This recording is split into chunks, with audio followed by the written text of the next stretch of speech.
అనుకోండి దండలు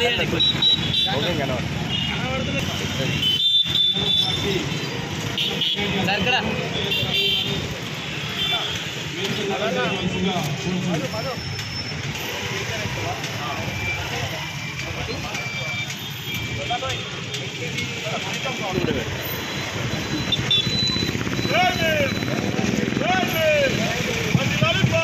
hello hello hello hello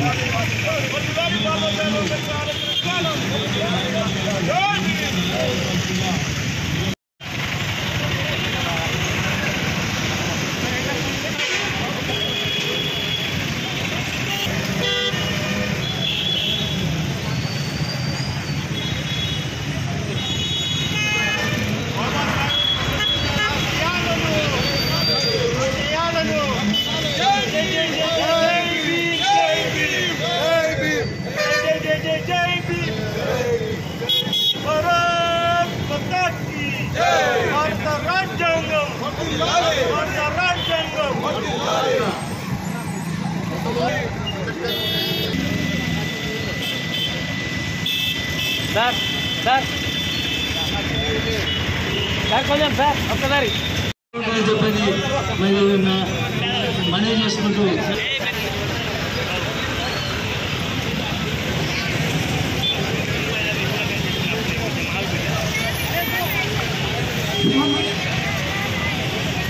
జనం అంటే దళని పద్ధతి. ఆ దళ విప్పాలనుకుంటే కూడా దళం అంబేద్కర్ తెలియజేస్తుంది. అలాంటి బాబాసాహెబ్ అంబేద్కర్ రచయించిన రాజ్యాంగంలో ఈ గురించిన ఈ ప్రజాస్వామ్యం తెలియజేస్తున్నారు. ఎంతో మంది ఎన్నో కష్టాలు పడ్డారు. మనకు ఎంతో మంది ప్రాణ త్యాగాలు చేస్తే మనకు వచ్చిన ఈ స్వేచ్ఛ, ఆ స్వేచ్ఛని మనము మన అనుకూలంగా ఈరోజు మన చట్టాలను చేసుకున్నామంటే అది దానికి కారణం కేవలం డాక్టర్ బాబాసాహెబ్ అంబేద్కర్ అని తెలియజేస్తుంది. మనం గ్రహించుకోవాలి. ఎన్ని కుయుక్తులు చేసి రాజ్యాంగాన్ని నిర్వీర్యం చేయాలనుకుంటే అది ఈ దేశంలో ఈ భారత గడ్డపై నడవదని కూడా ఈ సందర్భంగా మనం ప్రతి ఒక్కరం నిలబడి కలబడి రాజ్యాంగాన్ని రక్షించుకోవాలని కూడా ఈ సందర్భంగా తెలియజేస్తున్నాం.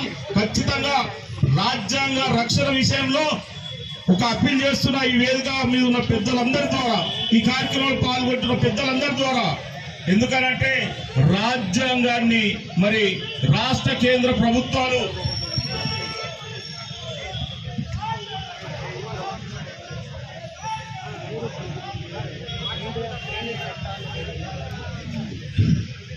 కేంద్ర రాష్ట్ర ప్రభుత్వాలకు మీ అందరి ద్వారా ఒక అప్పీల్ చేస్తున్నాను. ఈ రోజు చేర్పించాలని కూడా మేము ఒక ప్రత్యేకమైన కార్యక్రమం ద్వారా దళిత బహుజన అంబేద్కర్ సంఘాలని కూడా ఒక పెద్ద ఎత్తున ఒక కార్యక్రమాన్ని తీసుకొని మీ అందరి ద్వారా మీ సపోర్ట్ ద్వారా ముందుకెళ్తామని కూడా. ఎందుకనంటే రాజ్యాంగ రక్షణ పరిరక్షణ ఏదైతే పాదయాత్ర అనేది సమాజానికి అసలు రాజ్యాంగం అసలు అంబేద్కర్ గ్రామీణ స్థాయిలో పోతే అంబేద్కర్ గురించి అవగాహన లేని వ్యక్తులు కూడా ఉన్నారని కూడా మన సారంగపూర్ నాగునూరులో ఒక హేయమైన చర్య, చెప్పుల దండ వేసిరు ఈ ఆ మహనీయునికి. అంటే ఎందుకంటే రాజ్యాంగం అనేది ప్రతి ఒక్కరికి తెలవాలి. ప్రతి వ్యక్తికి కూడా రాజ్యాంగం ద్వారానే మనకు ఫలాలు వస్తున్నాయి. ప్రజాప్రతినిధులు ఏదైతే అందులో ఉన్న హక్కుల ప్రకారమే మనకు వీళ్ళు ఒక సమన్వయకర్తలుగా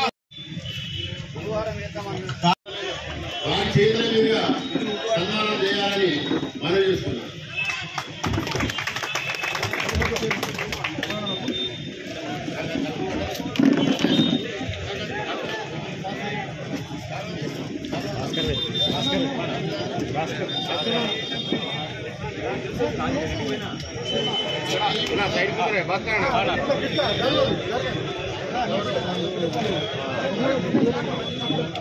सजीव बैठ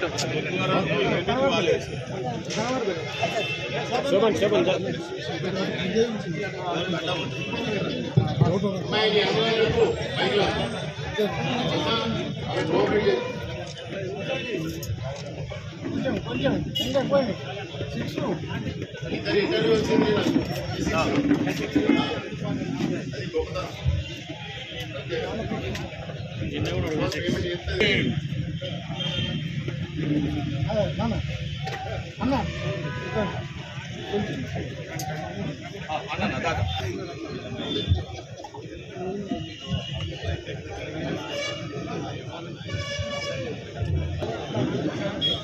కృష్ణారావు గారు సన్మానిస్తున్నారు.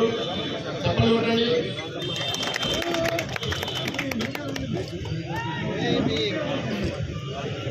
అమ్మాయి పేరు చెప్పండి.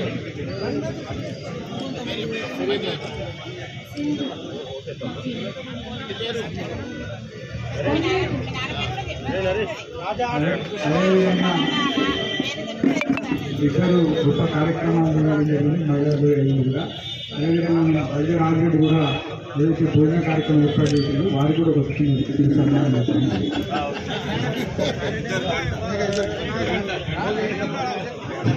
నేను కూడా ఒక సార్వదించిన వారిని సన్మానం చేయడానికి అదే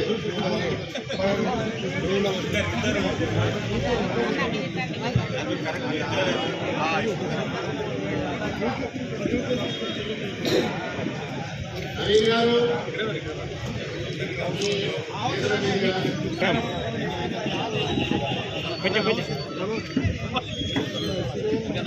నవీన్ గారు సన్మానం చేస్తారు. వాళ్ళ పేరు కోలింగ్స్ ఒకే సమయంలో ఉపాధ్యాయులు. మార్పు ప్రసాద్ గారు మాకు చాలా అన్ని విధాలు కోఆపరేట్ చేస్తున్నారు మా కార్యక్రమానికి. వారికి అడ్వాన్స్గా ధన్యవాదాలు.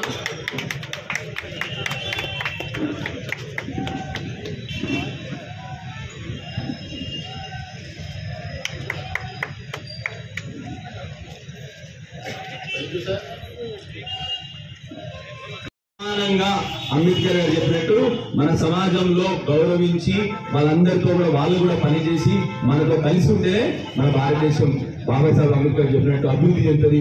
ఇంతకుముందు మా మిత్రుడు నవీన్ చెప్పినట్టు ఏ సమాజాన్నైనా కొంచెం అభివృద్ధి చెందిందా అన్నప్పుడు మహిళలు దాంట్లో సమానత్వం ఉందా అన్నట్టే తప్పకుండా మహిళలు కానీ మన సమాజంలో పనిచేస్తే మనతో సమానంగా ఉంటే 100% అంబేద్కర్ గారు చెప్పినట్టు మన భారతదేశం కూడా అభివృద్ధి చెందిన దేశంలో పోతుందని చెప్పి అందరికి తెలియజేస్తూ మళ్ళీ ఒకసారి దయచేసి ఇంతకుముందు మనం అనుకున్నట్టు ఇవాళ ఒక్కరోజుకే కాదు, వారు రచించిన రాజ్యాంగ పరంగా ఇంతకుముందు ఒక చెప్పినారు ఇక్కడ, అంటే మా కృష్ణారావు గారు చెప్పినారు దేవుడితో సమానమని. మనం అందరం భగవద్గీతని మన ఇంట్లో పెట్టుకొని పాటిస్తూ ఉంటాం. మరి మనం అందరం రోజు పొద్దున్న లేస్తే మనం అందరం బతకాల్సింది మాత్రం రాజ్యాంగం ప్రకారంలో.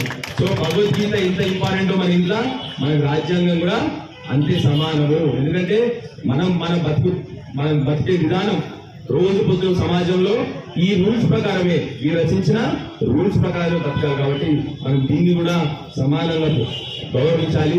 అందరం కూడా మళ్ళీ ఒకసారి ఈ అవకాశం ఇచ్చిన పెద్దలకు, మా కొరుట్ల ప్రజలందరికీ కూడా జై భీమ్, జై భీమ్, జై తెలంగాణ.